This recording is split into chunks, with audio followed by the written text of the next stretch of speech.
જેટલી ચાવી ફેરવવામાં આવે એટલું તમે હાલબાલ બોલવાનું કરો છો, બાકી તમારી પાર્ટીમાં તમારું કંઈ હાલતું નથી।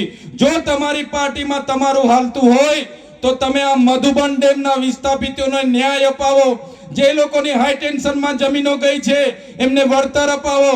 જે લોકોની હાઈવેમાં જમીનો જાય છે એમને વળતર અપાવો। જે લોકોની કોરિડોરમાં જમીનો ગઈ છે એમને વળતર અપાવો। તમારી સરકાર દેશ અને કેન્દ્રમાં, દેશ અને રાજ્યમાં છે જે ખેડૂતોના પેન્ડિંગ દાવાઓ છે, જો તમારું ચાલે છે તમારી સરકારમાં, તો હું તમને આ મંચ પરથી કહેવા માંગુ છું, અમારા ખેડૂતોના જે પેન્ડિંગ દાવાઓ છે તે મંજૂર કરી દો। આ ચૈતર વસાવા તમારા વિસ્તારમાં આવીને આવવાનું ભૂલી જશે, તમારા વિસ્તારમાં ક્યારે નહીં આવ્યો। માત્ર ચૈતર વસાવા આમ આવે, ચૈતર વસાવાએ તેમ કર્યું, ફલાણું કર્યું, ઢીકણું કર્યું। ચૈતર વસાવાને ગાળો ભાંડવાથી આદિવાસી સમાજનો વિકાસ થવાનો નથી।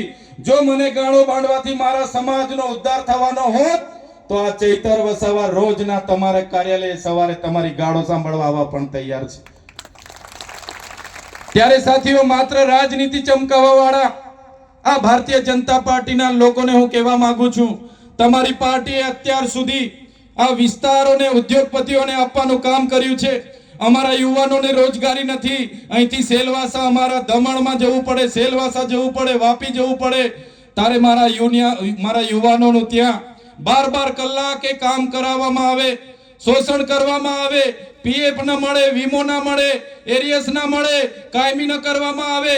ત્યારે એવા યુવાનોને પણ હું કહેવા માંગુ છું, જે પણ કંપનીઓ આપણા યુવાનો સાથે અન્યાય કરે છે, આપણા સ્થાનિક લોકોને 85% રોજગાર કાયમી નથી આપતી, આવનારા દિવસોમાં તમે તૈયાર રહેજો।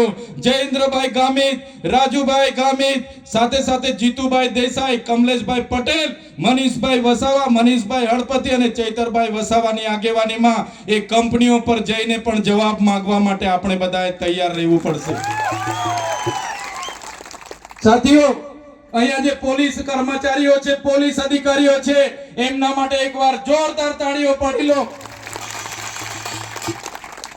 એમને ચૈતર વસાવાના કળા ખાતે તમને બધાને હું સલામ કરું છું।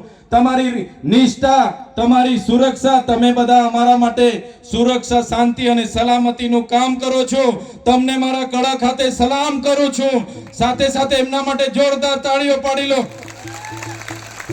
પણ એવા કેટલાક અધિકારીઓ જે એસી ચેમ્બરમાં બેસે છે અને અહીંના આદિવાસીઓની જમીનો હડપવા માટે હોમગાર્ડોને, કોન્સ્ટેબલોને, પીઆઈ પીએસઆઈ ને મોકલી આપે છે અમારા લોકો સાથે લડવા માટે, ત્યારે એવા આઈએસ, એવા આઈપીએસ અધિકારીઓને આ મંચ પરથી કહેવા માંગુ છું, તમે અમારા લોકોને હેરાન પરેશાન કરવાનું છોડી દેજો। 2027માં આમ આદમી પાર્ટીની સરકાર બનશે, એવા પોલીસ અધિકારીઓનો પણ અમે હિસાબ કિતાબ કરી દઈશું। અમારા લોકો રોડ પર જાય, એમને ઉપરથી આદેશો કરે કે ભાઈ તમે નાના પોંડામાંથી મહિને આટલા કરોડ દંડ ઉઘરાવો, તમે ધરમપુરમાંથી આટલા કરોડ દંડ ઉઘરાવો, અને બિચારા નાના પોલીસ અધિકારીઓ અહીંયા ચોકડીએ ઉભા રહીને 10 લોકોને રોકીને 1000 1500 દંડ ઉઘરાવતા કરેલા છે। એવા આઈએસ આઈપીએસ અધિકારીઓને પણ આવનારા દિવસોમાં એમનું ઇનામ આપવા માટે અમે તૈયાર છે। અને એવા પોલીસ અધિકારીઓને પણ કહેવા માંગીએ છીએ, એવા ઉચ્ચ પોલીસ અધિકારીઓને પણ હું કહેવા માંગુ છું, તમે સાંસદ અને ધારાસભ્યના પટ્ટા ગળામાં પહેરવાનું બંધ કરી દેજો અને ટોમી બનવાનું બંધ કરી દેજો। જે દિવસે આમ આદમી પાર્ટીની સરકાર બનશે એ દિવસે તમને ઇનામ આપીને ડાયરેક્ટ આ વિસ્તારોની જેલોમાં નાખી દઈશું। અમારા લોકોની જમીનો છીનવાની હશે ત્યારે અહીંયા ધાડાને ધાડા ઉતરી પડશે। અમારો કોઈ વડીલ અરજી આપવા જશે, કોઈ તપાસ નહીં કરશે। આ વિસ્તારોમાં બેરોકટોક દારૂ, આ વિસ્તારોમાં બેરોકટોક ડ્રગ્સ વેચાય છે, એના પેડલરો બેફામ ફરે છે।